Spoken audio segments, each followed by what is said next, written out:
COVID-19 udah masuk ke Indonesia Betul. gitu kan. Tanggal 25 Maret itu PSBB pertama. Cepat yang biar karyawan-karyawan ini ya tahu juga lah sikonnya. Gue nggak mungkin nih ngebayar mereka full, udah paling nggak mungkin gitu. Hari itu pasti ada hal baru aja sih.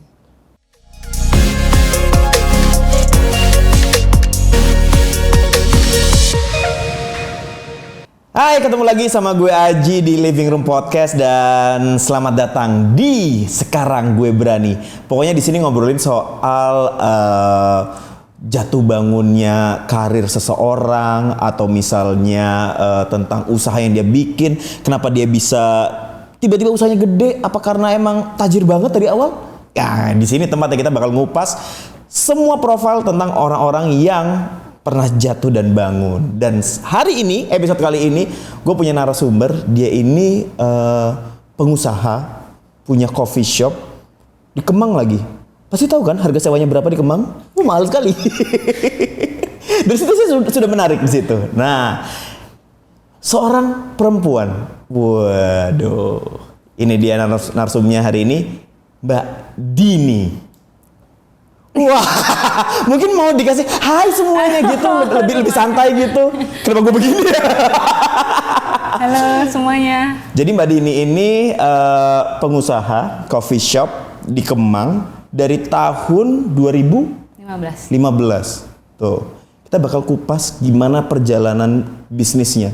Mungkin gue bakal ajak flashback ke zaman-zaman SMA deh. Karena menurut gue SMA itu mulai ngebentuk karakter lo. Sotoy banget sih gue sebenarnya ya. Gue SMA gak ngapa-ngapain, jadinya begini. Main doang. Lo SMA di Jakarta kah? Di Jakarta. Sekolah di mana, Mbak? Sekolah di Alpus 1, Al-Azhar Pusat. Wow. Setajir apa sih anak Alpus? Anak Alpus enggak kok, biasa aja. Masa sih? Masa biasa aja? Benar biasa aja. Oh. Sekolahnya normal. Kehidupan SMA lo sekolah habis itu pulang atau lo anak yang gaul nongkrong gitu? Nah, kebetulan SMA gue itu kurang bergaul sih sama temen-temennya. Oke. Jadi lebih sering sekolah pulang gitu. Kalaupun bergaul sama beda sekolah. Oh gitu. Iya lagi. Justru yang ngebentuk circle lo mulai dari apa ya, cara mikir ke depannya itu dari teman-teman di luar sekolah lo. Masa bahagia kita kan biasanya katanya di SMA. Nah, kalau gue tuh malah enggak, malah di SMP. Gitu. Oh, temen gue sampai pecahnya sekarang, tuh di SMP ya lo. Temen gue sampai sekarang banyaknya yang dari SMP. Oh. Gitu. Jadi SMA nggak nongkrong. SMA kurang sih. Tapi yang cocok sama gue akhirnya nongkrongnya ya sama sekolahnya dia dulu. Gitu. Oke. Gue sama sekolah gue dulu, nggak sama sekolah Alpus. Dari SMA kuliah lah. Kuliah di UI. Pintar dia nih guys. Di UI. Hoki. Nggak ada. Hoki di UI itu nggak ada. Tapi habis masuk UI hoki gue habis. Habis total. Jadi masuk UI ya kan bangga. Tuh ibu, bapak, semuanya deh, kan satu keluarga besar. Emang lo yang mau di UI apa? Sebenarnya gue pengennya Prasmul. Jadi bahkan dulu Prasmul, pengennya Prasmul. Jadi sebelumnya masuk Prasmul itu daftarnya 2 kali. Yang pertama ditolak dulu. Terus habis itu yang kedua tes baru diterima. Tapi selang di situ kita suruh tes UI juga kan. Pas tes UI, SPMB ternyata masuk. Itu lo bakal nggak ini ya, nggak expect bahwa lo bakal masuk UI ya? Iya enggak, ya harapannya adalah masuk Prasmul. Karena pengennya di situ, terus sekolah bisnis gitu ceritanya. Temen-temennya banyak masuk sana juga, jadi kayak ya pas waktu masuk UI sebenarnya semua orang happy, kayak gue nya mikir apakah gue bener mau masuk nih gitu. Tapi mau bilang enggak, aku nggak mau ngambil kan gila ya. Iya sih, pastilah. Pasti masuk UI susah. Itu dia, semua orang udah happy tapi ya udah akhirnya masuk. Nah, hoki kan tuh ceritanya. Abis tuh hokinya asli. Jadi gue di sana dapet dosen selalu yang nggak enak, nilainya susah. Lo ngambil apa, Mbak? Ngambil akuntansi. Waduh, salah berat banget. Salah. Buset. Nggak, jadi dulu ceritanya SPMB itu pilihan pertama harus yang lebih susah. Lebih susah, Jadi iya, pilihan iya. kedua, gue lupa pilihan keduanya apa gitu. Pokoknya skornya lebih kecil lah. Iya. Yang Cadangan lah itu iya, ya. cadangannya. Nah ya udah berarti akuntansi dulu deh yang lebih susah. Ternyata keterimanya yang pertama gitu. Tapi emang doyan angka-angka gitu? Dulu sih waktu SMA kan ada juga tuh pelajarannya. Iya. Itu sih suka. Oh. Tapi pas waktu di kuliah sih nggak kayak banyak banget. Ini kehidupan sebenarnya pas kuliah. Pusing. Banyak banget habisnya. Nongkrong nggak pas kuliah? Nongkrong. Banyak kan nongkrong. Nongkrong makanya. banget deh. Iya lagi. Iya kan? Di kantin. Iya pokoknya ya nongkrong lah. Betul, karena gue tuh dipesan sama bokap gue justru kalau mau cabut kuliah cabut aja gitu. Mending mending lo nongkrong. Karena ntar yang ngasih kerjaan lo biasanya teman-teman nongkrong lo tuh. Iya sih benar. Nongkrong aja tuh ya. Pokoknya sampai batas absen lah. Misalnya maksimal satu semester tuh satu mata kuliah 3 gitu ya. Udah, harus kena maksimal. Oh, masih ada tanggung jawabnya di kuliah. Tapi lulus akhirnya. Lulus, alhamdulillah. Wih, keren. Sebangga apa sih anak UI kalau pakai alma mater kuning itu? Gimana ya? Kalau gue sebenarnya sih ya biasa aja. Sama aja kayak misalnya gue sekolah misalnya di Alpus ya udah gitu aja. Oh, lu nggak ada ikatan batin sama institusi ya? Nggak ada sih. Agak kurang tuh. Kayak udah jalanin aja. Oke, setelah lo lulus 8 tahun ya? Nah, udah di DO gue. Ternyata emang hoki beneran. Bayang kalau 8 tahun jadi apa ya gue? Aduh. Lulus berapa tahun? Normal 4. 4 tahun, oke lah, oke. Nggak bisa lebih cepet. Bego soalnya. Tapi yang penting lulus. Nah setelah lulus kerja atau langsung usaha? Sempet internship cuma bentar doang. Terus habis itu nggak kerja sih, nggak usaha juga, tapi sekolah bahasa Cina di Guangzhou dulu tuh. Oh emang di Indonesia nggak ada sekolah bahasa Cina ya? Sebenarnya ada banyak. Gitu. Cuma kan katanya kalau mau bisa bahasa Cina lebih baik langsung ke sana. Jadi lo kepaksa tuh. Memang begitu sih. Kamu tajir juga ya? Jadi sebenarnya dulu ibuku tuh bisnis, ada bisnis baju muslim yang materialnya semuanya ngambil dari sana. Oh. Jadi kayak pas waktu, aduh kayaknya gue pengen deh belajar bahasa Cina, terus ya udah sana pergi ke Guangzhou deh gitu. Jadi sebenarnya sebagai perantara buat dia belanja. Oh nanti jadi gue tujuannya buat translator. Iya. Bukan, gue yang bagian ngirim barang. Jadi dia nggak usah ke sana, udah tinggal gue pesenin gitu. Oh iya. Buat nego langsung sama orang sana biar lebih cepat gitu. Sih. Berapa lama sekolahnya? 1 tahun total. Jadi total 1 tahun full di sana, nggak ada pulang? Ada sih pulang. Maksudnya pulang mesti lebaran gitu, tapi full 1 tahun di sana. Wih. Ikut 2 semester jadi di sana. Bertahannya gimana di sana? Pasti kan culture shock. Ya gue belum pernah ke sana sih, tapi dengar dari cerita pasti culture-nya beda banget sama Indonesia. Beda sih, cuma kan emang sebelumnya udah pernah kayak 2 kali apa 3 kali gitu ke sana, jadi udah tau lah. Di sana kan enak, yang penting transportasi umumnya kan. Oh karena ada MRT segala macam, ya nggak masalah sih. Setelah 2 tahun belajar bahasa, setahun ya? Setahun belajar bahasa Cina di Cina. Akhirnya lo balik lagi ke Jakarta, Indonesia. Abis itu apa yang lo lakukan? Apa ya? Udah bikin usaha nih? Nah sebelumnya, abis itu di antara itu, jadi sebelum pergi ke Cina sampai pulang dari Cina itu ada usaha. Nah, kita punya satu coffee shop namanya Cozy. Itu di dekat rumah. Jadi gue sama teman-teman gue, geng Bintaro lah ya, bikin satu tempat usaha si coffee shop itu. Nah tapi karena ownernya semua pada satu kemana, satu kuliah di mana, yang kayak gitu-gitu, jadi nggak kepegang kan. Umur berapa berarti waktu pertama kali bikin coffee shop awal itu? 21 atau 22 lah. lah. Wah, gue masih tinggi. Berapa kepala?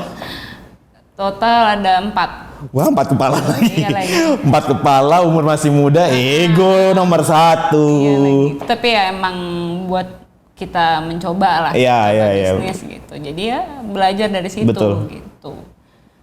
Abis itu apa lagi? Dari coffee shop itu yang awal. Selesai, itu udah tutup. Terus nggak lama kemudian kan pulang tuh dari Cina. Terus habis itu diajak sama ada temen UI gue, partner gue sekarang itu namanya Mira sama Bama. Oh, ini Mira. Siapa kenal tuh? Oh iya, temen lo kan? Benar. Biar ngeblend aja guys.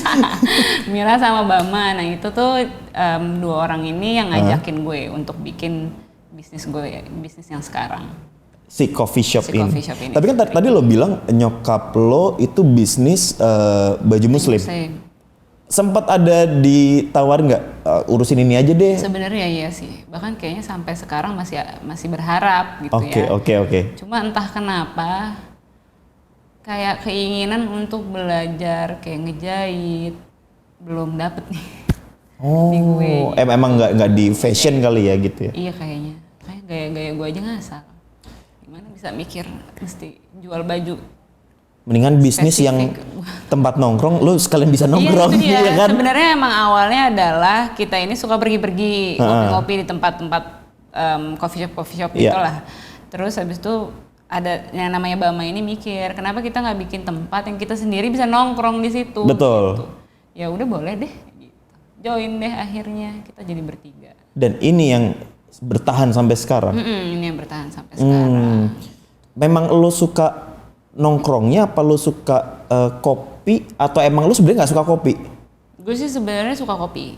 Oh, suka kopi. Dari awal suka kopi, makanya pas waktu diajak bikin coffee shop yang emang bener proper gitu, ya oke. Kayak gue juga pengen nih ngulik di situ gitu, pengen tahu gimana sih kopi itu ada apa aja sih gitu-gitu. Iya, dan Indonesia kan kaya banget ya kopinya ya gitu. Kok dari gue pernah dapat data gitu dari apa sih, kementerian apa ya? Perdagangan kalau nggak salah. Kayak bener deh. Salah satu komoditi dari Indonesia yang ekspornya lumayan gede itu kopi salah satunya. Nomor 2-nya pokoknya F&B itu top 3 lah gitu. F&B-nya masuk paling gede itu kopi gitu dari Indonesia. Nah, berarti bikin yang sampai sekarang sustain itu dari tahun 2015.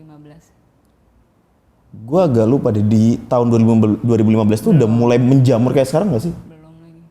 Masih beberapa banget, masih hitungan jari sih. Kayak misalnya di Jakarta Selatan gitu ya. Atau enggak daerah Kemang dan Cipete gitu.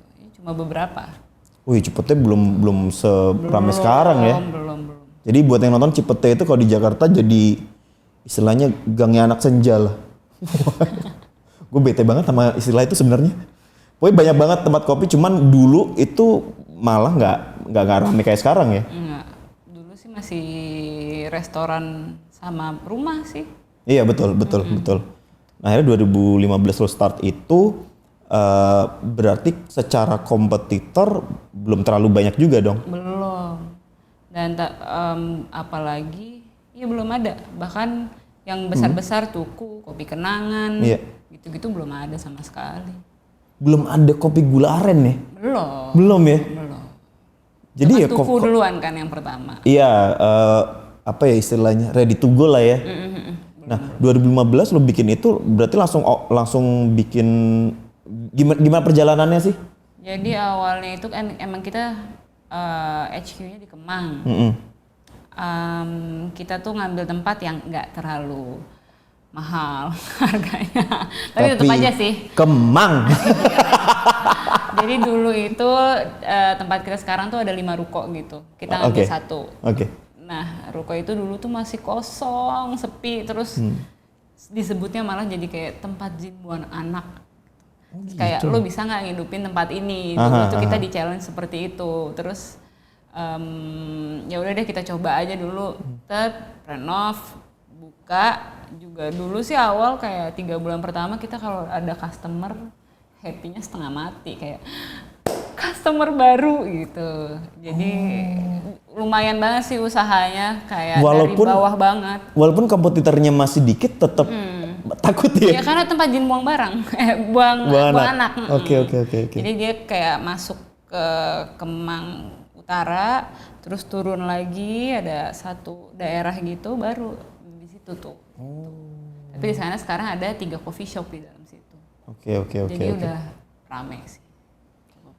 Gue selalu amazed sama pengusaha gitu ya. Kalau gue kan, gue itu orang yang pokoknya gue gimana caranya gue ngerasa aman setiap bulan. Makanya gue kerja kantoran. Gue nggak bisa tuh kayak lo, kayak pengusaha yang gue tiap bulan tuh bisa naik turun. Iya lagi. Ngerti kan? Kayak anjir gue pegangan sama apa ini gitu. Tapi benar sih. Nah lo ada ketakutan itu nggak di awal? Kan lo nggak pernah kerja sebelumnya dong. Benar. Jadi kan nggak ada pembandingnya. Iya sih. Nah begitu lo ketemu yang dari awal lo harus nyiapin, oh ini nanti ada naik, ada turun. Nyiapin mentalnya tuh gimana? Nyiapin mentalnya nikah sih. Waduh. Suami lagi. Kayak langsung menikah. Tolong gitu. Gimana nih? Jadi kalau gue sendiri di awal ya, di awal usaha itu ya memang kita beneran malah ngeglontorin uang gitu. Iya, bakar duit lah. Iya, bakar duit. Jadi kalau hidup gue sendiri sih ya ikut. Jujur banget ya. Bisa suaminya aja nggak suruh sini nih. Iya lagi. Nanti dia yang ceritain semua lagi. Oke, tapi akhirnya kan ini berjalan gitu ya. Berdarah-darahnya tuh berapa bulan atau berapa tahun awal? Berapa tahun awal ya? Berdarah-darahnya sih yang berapa bulan awal, kayaknya di 6 bulan itulah kita kan nge-build customer relationship segala macam kan. Sama dulu Instagram juga kayaknya baru belum semua orang pakai Instagram kayaknya. Betul. Iya. Pokoknya naik tuh jadi berapa ratus, itu tuh susah. Betul. Kita dari teman-teman ngajak gitu, barulah sustain itu di atas, di 6 bulan ke atas lah, 6 sampai setahunan tuh baru orang banyak regular customer gitu. Oh, mulai yang repeat order segala macam. Lumayan sih itu beratnya di awal kayak gitu, terus berjalan seiring berjalannya waktu ada pandemi. Pandemi awal 2020 die. Kalau pandemi nanti kita bahas itu. Iya. Tapi waktu awal-awal lu bilang kan 6 bulan tuh berdarah-darah banget ya. Pernah kepikir, anjing ini jalan gue nggak ya? Iya, kalau awal sih enggak. Karena kita bertiga kan tuh. Jadi emang ini banget terus-terusan kita ada di sana. Apa yang kurang tuh kita iniin lagi, kita misalnya awalnya belum ada manual brew, ya udah kita beli deh tuh barang-barang manual brew karena orang suka yang kayak gitu-gitu, terus kita belajar, pokoknya yang kurang-kurang masih terus kita iniin lah, kita apa sih bahasanya, kita supply, terus ya udah seiring berjalannya waktu udah makin oke, makin dilepas lah gitu. Kayaknya sekitar 2 tahun deh baru gue lepas beneran, yang gue nggak usah datang 2 tahun. Hei anak muda yang berpikir jadi pengusaha dilihat enaknya doang. Mbak ini butuh 2 tahun untuk bisa runningnya tuh at least bisa ngelepas dikit lah. Iya. Bisa mantau dari rumah. Bener. Butuh 2 tahun. Anda yang kemarin binomo, mau instan, gak bisa. Iya sih, gue juga kayak kalau denger yang instan-instan gitu kayak tolong coba gimana cara itu. Iya. Juga mau ya. Mbak ini UI, akuntansi. Tahu soal proses itu yang harus ditanamin dari sekarang. Harus itu ya, prosesnya tuh yang paling susah. Susah sih. Tapi dari temen lo kan bertiga ya tadi ya? Itu semua yang akuntansi? Enggak, semuanya? Jadi satu ada yang IT dia kalau nggak salah. Dia IT yang cowok, yang akuntansi yang istrinya. Cuma masalahnya kalau nggak salah kayaknya setahun, nggak nyampe setahun ya. Kita buka bisnis itu, mereka harus pergi S2 ke UK gitu. Jadi, dua langsung pergi? Iya, suami istri. Oh, oke. Istri kan dia, jadi dua-duanya langsung pergi ke UK. Jadi gue ditinggal tuh sekitar 1,5 tahun lah. Makanya lama ya? Lama. Makanya sebenarnya sekarang sih alhamdulillah udah oke ya. Cuma emang untuk berkembangnya tuh lama nih si bisnis 3K Coffee ini, karena emang dari awal ya udah ada bertiga, terus sudah ditinggal sama 2 partner ke sana. Udah kan dia 1,5 tahun di sana, dia pulang sebentar tuh kayak berapa ya? 3 bulan apa 6 bulan lupa sih. Terus dia itu ada tawaran untuk buka coffee shop di UK. Jadi dia bikin proposal, mereka bikin proposal, ternyata keterima, akhirnya mereka pergi deh. Jadi sekarang mereka di UK. Oh, jadi sendiri sekarang? Jadi emang yang in charge ya, untuk di Jakarta ya gue gitu. Berarti emang waktu mereka sekolah ke UK emang lo disuruh belajar kali ya buat belajar sendiri ya gitu, karena kedepannya kayaknya bakal ada sendiri beneran gitu. Iya, lagi nggak nyangka banget tiba-tiba dia ada tawaran. Banyak kan yang naruh proposal, ternyata mereka keterima jadi di sana. Gitu. Cukup terkenal sekarang, mereka udah buka 2 cabang. Jadi satu di Birmingham namanya Ngopi, satu di Birmingham, satu di London. Baru buka tuh di awal tahun ini. Gimana sih cara punya temen yang keren kayak gitu? Iya, gimana ya? Kebetulan aja. Gimana ya? Gue tuh ngeliat teman-teman gue, ini teman-teman gue kayak nggak guna gitu. Tapi ngeliat orang gitu, teman gue tuh begini-gini. Gimana ya cari punya teman keren ya? Nah, kalau ngomongin kopi kan semakin berkembang 2015, apa namanya nama kopinya tadi? 3K Coffee. Apa? 3K Coffee. 3K Coffee. Dari 2015 berjalan sampai akhirnya tiba-tiba menjamur nih kopi. Jadi habitnya orang kalau nggak ngopi lu nggak keren gitu. Iya, sekarang ya. Iya kan? Iya, kalau menurut gue kalau ekosistemnya memang makin bagus bisa ngerubah habit orang tuh. Nah, lu ngelihat makin banyaknya coffee shop pada waktu mulai menjamur, lu ngelihatnya waduh ini kompetitor gue nih, atau emang lu ngelihatnya oh ini sebenarnya bagus nih buat ekosistem? Dua-duanya sih. Jadi sebagai trend juga, tapi ya dengan makin banyaknya orang yang suka ngopi segala macam, jadi ya ke bawah juga di coffee shop kita gitu. Banyak juga jadi yang datang dan mau coba. Tapi sebenarnya yang awalnya ya, yang waktu pada ngejamur itu kopi susu, sebenarnya kita tuh bingung karena kita emang jualnya kopinya yang cappuccino gitu-gitu kan. Jadi kita emang mesti ikut juga lah tren gitu. Jadi kita bikin ada namanya kopi susu kita tuh kopi yang itu gitu. Jadi ya sebenarnya kita sampai sekarang masih pengennya adalah orang ngopinya jangan yang itu. Gitu. Tapi nggak bisa sih dilawan.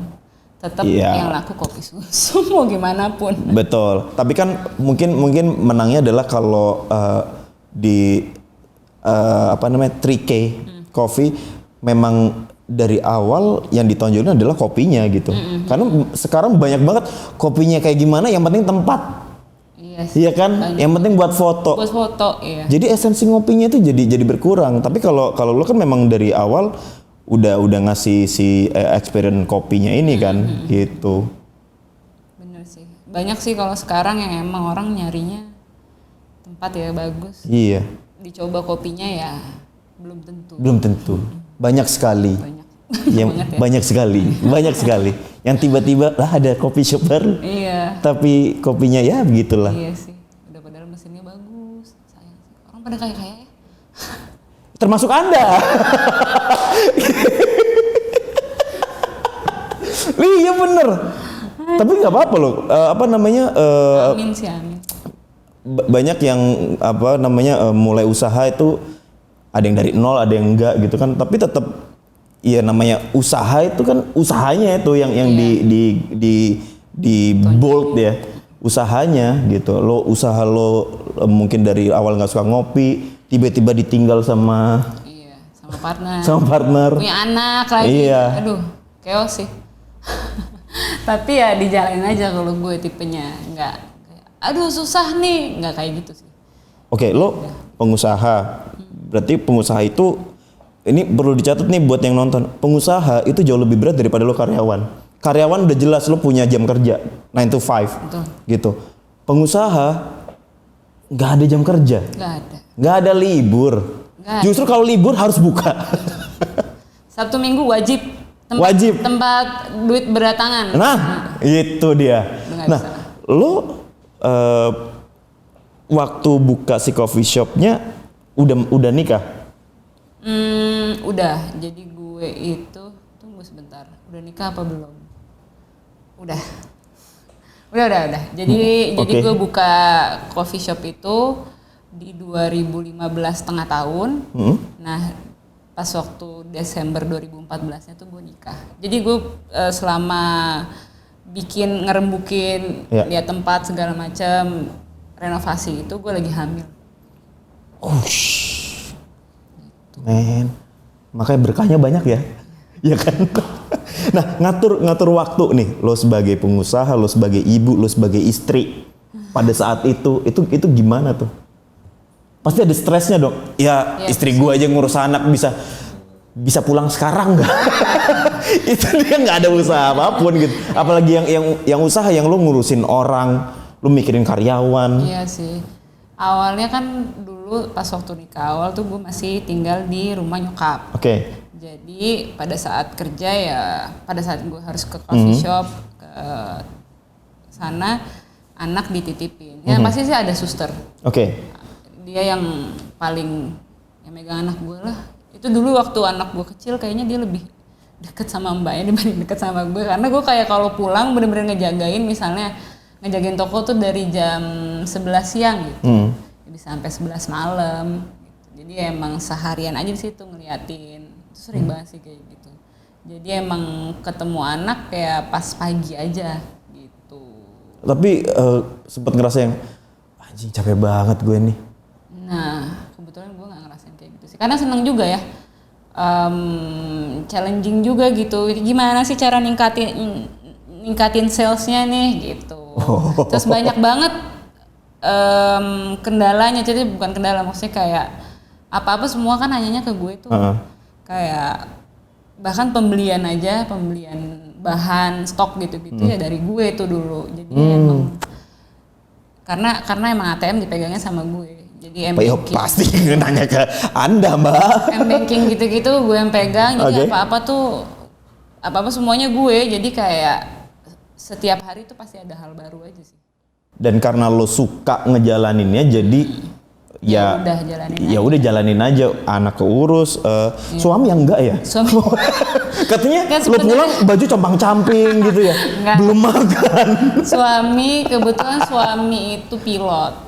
Pilot. Nice. Jadi banyak di luar. Jadi kalau dia pergi ya udah. Tapi akhirnya semua keurus lah gitu kan. Dia support banget sih. Jadi kayak kalau dia nggak support kayaknya bais deh gue. Kebetulan dia support banget, bininya itu mau usaha ada kesibukan daripada jadi emak-emak rempong gitu. Jadi ya bagus lah lo usaha biar lo mikir gitu, otak lo tuh jalan terus gitu. betul daripada lo di rumah kerjaannya misalnya ngurus anak capek ngeluh aja gitu. Terus nonton Korea ya udah jadi ada ininya lah, ada keluarnya lah gitu lah ya. Ada keluarnya, yang penting ada keluarnya, terus sama otak jalan terus gitu. Makanya dia sangat mendukung. Oke. Terus berjalan lo akhirnya kan tadi lo cerita dari tiga orang yang bikin 3K Coffee, 2 ini cabut. Lo jalan sendiri. Gak cabut sih, masih sampai sekarang. Iya, maksudnya lo secara operasional lo sendirian nih. Nah, ketemu 2020 nih. Iya lagi. Das pandemi. Nggak boleh nongkrong. Ya keluar rumah aja nggak boleh. Iya lagi. Pusing sih. Awal tuh. Jadi pandemi ini sebenarnya bikin gue melek gitu. Jadi sebelum pandemi kan bisnis as usual, tapi ya udah gitu aja. Emang banyak yang nanyain kapan dong buka di sini, kapan dong gitu kan. Sebab gue banyak banget yang diurus menurut gue, padahal lebay kali ya.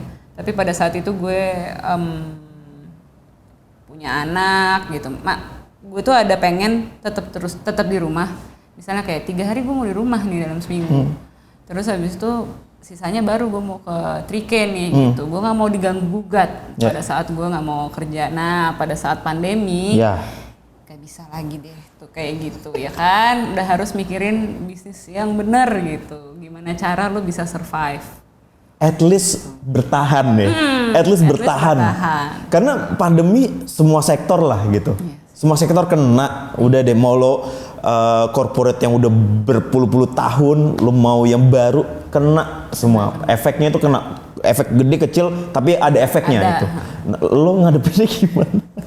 Pusing lah. Jadi kan Maret tuh awal masuk ada COVID-19 udah masuk ke Indonesia. Betul. Gitu kan, Tanggal 25 Maret itu PSBB pertama. Iya ya udah. Karena saya menikah 28 Maret. Waduh. Lah terus gimana? Loh kok nanya nih gue. Jadi gini. Jadi gue jelasin. Tapi itu PSBB nikah masih boleh datang nggak orang?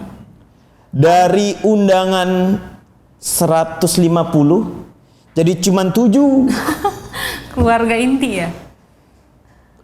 Keluarga gue aja nggak datang. Enggak, keluarga gue dari Surabaya nggak datang. Jadi beneran gue, istri gue, penghulu. Yang Saritilawah itu aja nggak ada. Jadi beneran 7 orang doang udah. Gitu. Bisa jangan bahas gue nggak? Oh iya, oke. Nah oke, pandemi 2020 Maret nih. Iya pandemi Maret apa ya? Pusing lah pokoknya pada saat itu udah langsung disuruh tutup kan.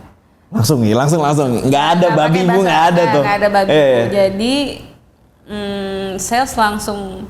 Ya biasanya kan tengah ke akhir tuh lagi lumayan lah itu apa ngumpulin uang untuk gajian ceritanya gitu. Terus ya udah pas tengah Maret udah mulai ada isu-isu di PSBB langsung turun bingung. Tapi ya pokoknya terakhir karyawan gue gajian full pas waktu pandemi kemarin itu di bulan Maret. Jadi gue pokoknya gimana cara gue harus mikir cepat. Yang biar karyawan-karyawan ini ya tahu juga lah sikonnya. Gue nggak mungkin nih ngebayar mereka full, udah paling nggak mungkin gitu. Karena kebetulan coffee shop gue, si Trike Coffee ini untuk online shopnya kayak e-commerce atau online itu nggak terlalu jalan. Mereka lebih seneng nongkrong. Habit market lo emang nongkrong. Iya, jadi emang marketnya emang yang orang suka nongkrong, suka ngopi. Jadi ya abis lah gue kalau tiba-tiba orang nongkrong nggak boleh, GrabFood, GoFood apapun itu nggak jalan, nah, jadi gue harus adjust. Kebetulan orang-orang ini gue kasih tahu langsung nggak pakai babi bu. Orang-orang yang baru masuk itu gue cut, gue pakai minta maaf banget, sorry banget karena pasti gue nggak bakal bisa bayar lo. Terus habis itu yang emang udah lama ikut gue itu mereka by shift. Kan tadinya full tuh. Nah ini kita bagi-bagi deh biar adil. Gimana caranya gue adjust schedule sama manajer gue. Kebetulan manajer gue itu udah dari awal ada ikut sama kita. Gitu. Jadi ya udah mereka ya gue minta tolong pengertiannya lah gitu. Yang akhirnya Tokopedia baru buka kan tuh. Iya betul. Baru cukup jalan lah gitu. Ya udah kita hidup dari situ sih. Itu ini random aja pertanyaan random gue nih. Kalau pas pandemi awal ya, itu sesama pelaku bisnis coffee shop khususnya, itu pada ketemuan rembuk nggak sih? Ini gimana nih biar kita tetap jalan? Itu ada ngomongin nggak sih? Kayak karena gue ada beberapa temen yang punya coffee shop juga merasakan sama banget nasibnya kayak gue, ya gue ketemuan sama mereka. Gimana ya, enaknya gimana ya? Jadi kita kayak saling dukung lah kan, makanya baru tuh berasa anjir ini butuh kolaborasi sih. Benar-benar. Iya kan? Butuh kolaborasi sama itu kayak jadi kayak kita beli barang dia beli barang kita itu ngedukung banget sih karena kan habis itu di post Instagram. Betul. Jadi naik lagi orang-orang jadi beli. Betul. Jadi memang saling support di ekosistem di Jakarta lah khususnya lah ya. Saling support sih. Udah pasti ngepres. Udah deh nggak ada deh gue nggak ada kompetitoran dah. Yang penting ini ekosistemnya harus tetap jalan nih kalau memang mau sama-sama tumbuh nih, ya kan? Di situ pada saat itu kan banyak banget yang tiba-tiba udah aja tutup. Betul. Banyak banget. Nah terus di akhir 2020 kan pokoknya udah sempat boleh buka. PSBB lagi kan, betul. PPKM apapun itulah. Nah, itu pusing lagi kan kita, Tokopedia udah nggak sejalan itu, nggak kayak dulu nih cari lagi gimana. Akhirnya gue bikin kayak line bisnis baru lah. Jadi di PT kita ini sekarang ada beberapa brand gitu. Jadi salah satunya gue mikir nih, ibu-ibu nih anak pada sekolah online, pusing banget. Nah sekolah online jadi kayak apa sih yang dibutuhin sama ibu-ibu gitu. Gue tuh anaknya gue bisa masak tapi gue nggak mau setiap hari masak terus gitu. Jadi gue mikir mungkin catering anak enak kali ya gitu. Yang akhirnya gue bikin catering anak memakai karyawan-karyawan yang ada di coffee shop gue. Ya daripada kan minuman kejual lewat Tokopedia atau apapun itu. Cuma kalau makanan ya orang nggak dine in, yang nggak ada yang beli itu, terus habis itu si orang kitchen gue diapain nih gitu. Nggak, gue juga nggak mau dia di-cut gitu. Jadi udah dia bikin catering, kita bikin catering untuk anak gitu. Jadi kita survive lagi tuh di situ. Harus catering anak. Harus banyak adjustment ya. Iya, banyak banget sih adjustment. Jadi kayak sekarang tuh catering anaknya sampai sekarang masih jalan. Malah jadi ada kantoran juga. Justru ya, lo nggak nyangka, ternyata gue bisa ya bikin catering ya. Ternyata menu-menunya simpel, karena yang awalnya tuh catering anak, menu-menunya adalah menu-menu yang gue bikin buat anak gue sendiri. Oke. Gitu, dulu juga bikinnya bahkan di rumah gue itu catering gitu, yang akhirnya sekarang pindah sih ke Kemang itu. Gitu. Ya udah, jadi dari mau tumbang lagi tapi masih dibantu. Pokoknya gue tuh berpikirnya adalah pandemi gimana caranya orang-orang karyawan-karyawan gue itu nggak gue lay off. Yang penting gimana caranya mereka masih bisa hidup gitu. Walaupun seadanya ya, misalnya dari gaji full tapi jadi cuma misalnya setengah atau 3/4 gitu kan. Ya pokoknya gimana caranya biar mereka masih bisa hidup lah, karena nyari kerjaan pada saat itu kan susah banget gitu. Jadi lo nggak di-cut aja itu udah beruntung. Iya, jadi gue pikiran pertama adalah karyawan gue dulu sih. Gimana caranya? Baik sekali. Ya kan kalau gue UI, yes. Kalau pengusaha, gue selalu nanya ini ke setiap teman gue yang pengusaha. Nah betul. Gimana caranya sih biar lo nggak cepet puas? Gue anaknya cepet puas banget. Waktu pandemi, si anak sotoy ini menikah, terus dia melakukan resign. Wow. Itu tindakan yang sangat pintar ya. Mau nikah resign. Karena gue mikir waktu itu ada dapat tawaran dari tempat lain. Resign lah gue. Pandemi loh. Gue sampai nelpon ke tempat kerja yang baru. Ini saya nggak ada dipanggil-panggil. Oh nanti Pak. Masih di hold dulu. Anjing, gue harus ngapain? Nah, gue akhirnya nyoba jualan kopi susu. Tapi begitu, gue orang cepet puas. Gue bikin kopi susu, wah ternyata banyak yang beli. Udah cukup deh. Udah terbukti. Gitu. Ngapain lagi gue terusin? Keren kan? Cepet banget ya? Cepet gue, ngapain lama-lama? Ada udah sampai 80 orang yang beli, udah. Apalagi harus gue buktiin, ya kan? Terus gue memanfaatkan bini gue jago banget masakan Korea, bikin kimchi, ayam gochujang, gue coba jualin, banyak yang beli. Habis itu udah, gue nggak jualan lagi. Ngapain? Udah terbukti. Nah, itu kan harusnya nggak boleh ya. Iya. Cepet puas tuh kan nggak boleh. Iya, lo nggak bisa sustain dong gitu. Nah, gimana caranya lo bisa terus-terusan ngerasa bahwa lo, gue harus cari yang lebih. Dari awal triknya ya di Kemang gitu kan, lo harusnya udah di Kemang nih. Tapi kan yang bikin lo nggak puas atau terus lapar gitu sama pencapaian tuh apa sih?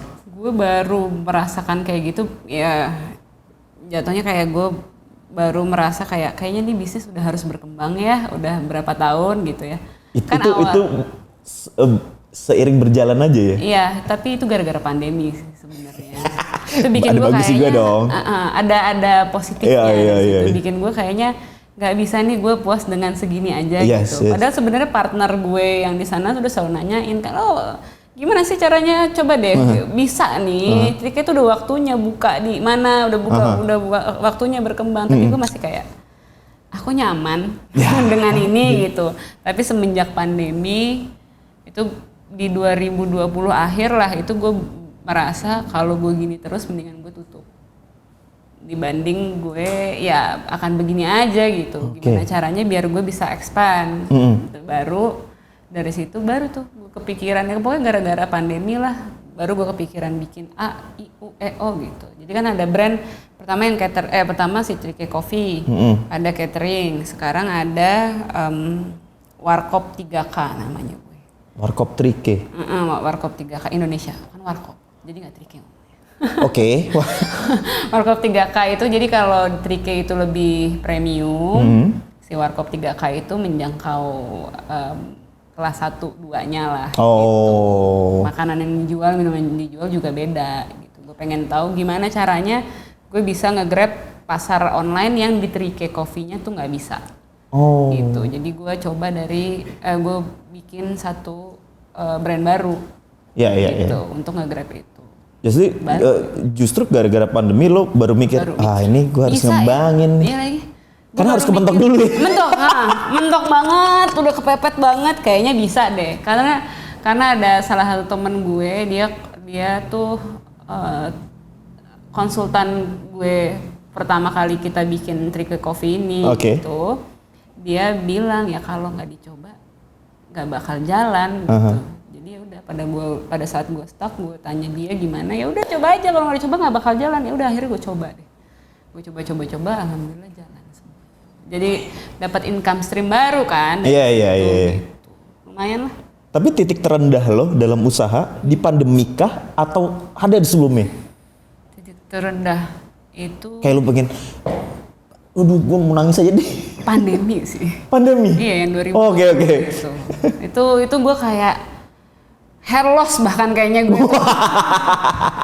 Hair loss saking gue mikir, aduh ini karyawan gue gimana gue bayarnya ya. Gue mikir itu doang sih gitu. Tapi yang lo pikirin karyawan ya?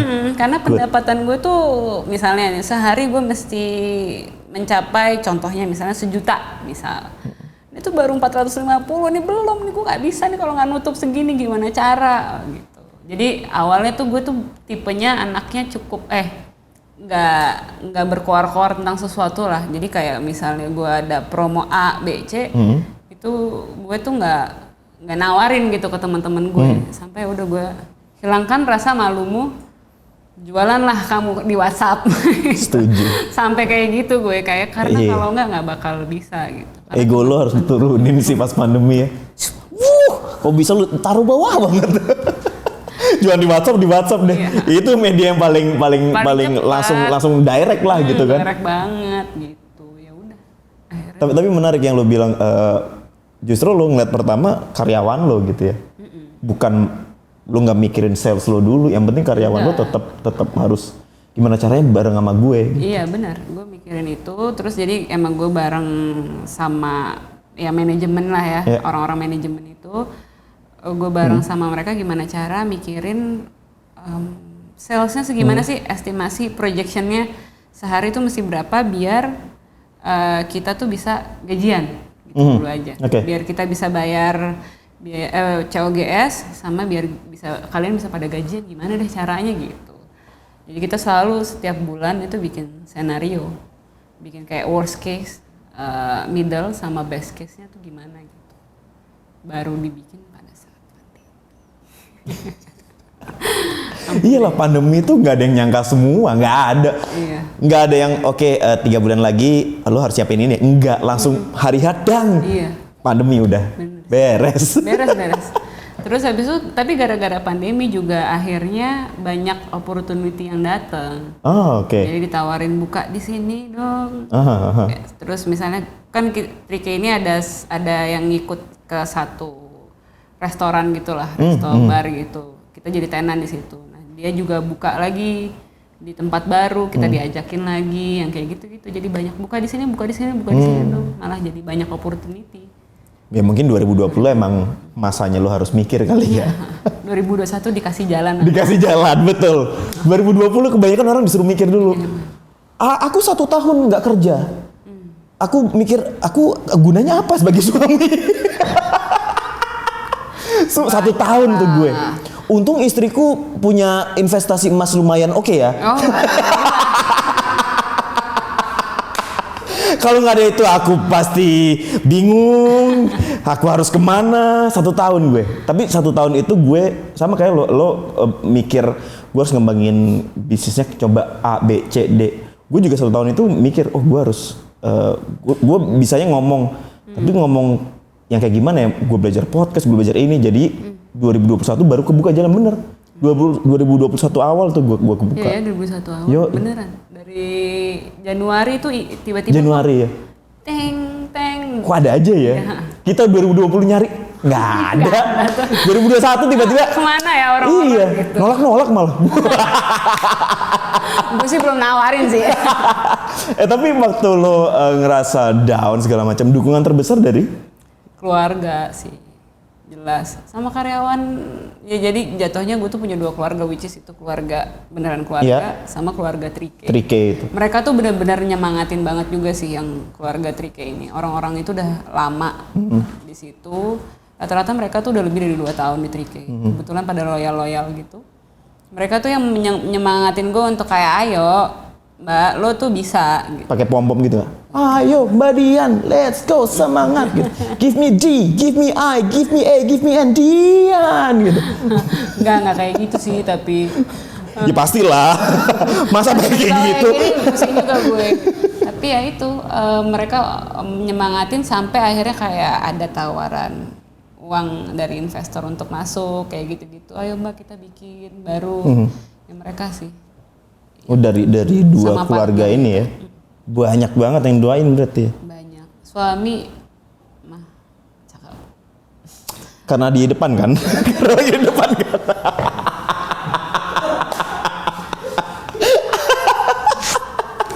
Oke, 2015 lo bikin 3K, banyak lah ininya apa namanya jatuh bangunnya lah. Sempat ditinggal yang tadi apa Mbak Dian cerita. Ditinggal sekolah lah ya sama partnernya, akhirnya ngejalanin sendiri, pandemi segala macam. Pasti lo udah pengalaman lo udah makin kesini makin stepnya makin naik gitu. Nah, cuma kan sekarang banyak juga pengusaha-pengusaha yang mungkin baru mau terjun gitu ya. Lo bisa kasih kiat-kiat lagi bahasa gue. Kasih wejangan sama kiat-kiat mirip sih. Iya, kasih tips lah gitu. Yang harus lo siapin di awal itu sebenarnya apa sih? Apakah modal atau apa nih gitu? Modal sih ya pastilah ya kan. Kalau nggak punya modal sendiri ya cari modal dari luar. Oke. Terus kedua ya emang suka di bisnis itu. Jangan kepaksa aja gitu. Karena kalau kepaksa pasti nggak lancar lah ke depannya gitu. Karena harus ya interest di bisnis lo sendiri. Ketiga ya itu projection. Itu wajib sih. Kayak jangan asal buka aja. Lo harus tahu. Lo mau dapatnya salesnya berapa sih? Ini harga bahan bakunya ini berapa sih? Itu udah harus tahu sih di awal. Karena kalau enggak masih ngeraba-raba semuanya ya duitnya nggak kontrol. Pasti. Jadi kalau misal mau bisnis A gitu ya lo kulik aja dulu. Kalau emang lo suka coba jalanin. Kalau enggak mending cari yang emang lo suka aja ya. Iya. Kalau gue sih gitu ya. Pokoknya di awal ya matengin aja konsep dan perhitungan. Udah insya Allah aman lah. Dan lo suka sama bisnis yang lo jalanin aman lah. Saya tuh masih bingung ya kalau jadi pengusaha itu gue was-was orangnya. Takut konsumen gak datang. Itu juga gue sih sampai sekarang masih takut. jadi nih Kemang ada identik dengan kalau hujan sepi. Kenapa? Karena banjir. Oh iya. Itu bukan sepi. Emang nggak bisa ke sana. Iya emang. Jadi itu sampai sekarang gue masih cukup was-was kalau hujan tuh udah gede banget. Emang lu di jalur yang banjir itu? Kena banjir gue. Kena banget. Banjir gue terakhir banjir heboh itu 2019. Lupa enggak, tahun ini apa tahun kemarin ya? Lupa. Pokoknya parah banget. Sorry. Kayaknya tahun kemarin. Itu sampai segini, sepaha. Biasanya tuh banjir tuh cuma sampai segini-segini, sekarang tuh sepaha. Waktu itu sepaha. Stres lah gue, mesinku, chillerku. Oh iya tahun kemarin benar-benar. Gue itu sempet dari arah Antasari, gue belok, pokoknya tembus itu ke apa tuh ya? Lawless. Itu masih ada. Itu mah wassalam. Masih ada 3 mobil loh yang bekas banjir di situ. Iya. Masih lumpur. Buset, sedalam apa ya? Dalam banget sih, parah. Ya itu. Tapi alhamdulillah memang kita selalu akan ada banjir itu di Januari sama Februari, itu pasti sekali-sekali ada yang sampai segini lah semata kaki. Cuma alhamdulillah di tahun ini sih belum ada. Iya. Jadi cukup happy lah. Berarti mudah-mudahan start dari 2021 udah mulai wah ini terbuka. Cuan-cuanku sini balik kembali padaku. Come here. Ada pesan-pesan nggak buat yang yang lagi nonton, mungkin gimana sih caranya lo nentuin passion, atau lo passion tuh emang apa, passion tuh bisa dicari atau emang muncul gitu aja? Kalau gue sendiri passion itu datang seiring berjalannya waktu sih. Tapi ya ada yang emang kayaknya emang gue suka deh. Ini contoh yang tadi bahasa Cina. Iya. Itu gue yang mau gitu. Terus pesan-pesannya untuk milenial apa ya? Kalau nggak ada nggak apa-apa kok. Kan milenial kita denial. Nggak bercanda. Agak bahaya. Pesannya apa ya untuk milenial yang mau bisnis atau mau apa? Ya yang mau mulai bisnis mungkin. Ya pokoknya yang penting sesuai dengan apa yang lo mau gitu. Jangan itu disuruh, jangan itu diajak tapi lo nggak suka gitu. Jangan mikir instan mungkin. Jangan mikir instan banget sih. Banget ya. Semuanya butuh proses panjang. Yang sebenarnya banyak sih yang hoki, tapi sebenarnya otaknya tuh pinter gitu. Bisnis-bisnis yang baru buka langsung boom. Banyak juga. Iya. Kalau gue masih percaya yang tiba-tiba boom, ya karena udah direncanain sebelumnya mungkin ya gitu. Enggak yang langsung gitu. Boom gitu. Ya pokoknya kelihatannya wow, belum tentu dalamnya juga wow. Wih. Tuh, nggak ada yang instan. Kalau misalnya mau usaha, nikmatin prosesnya.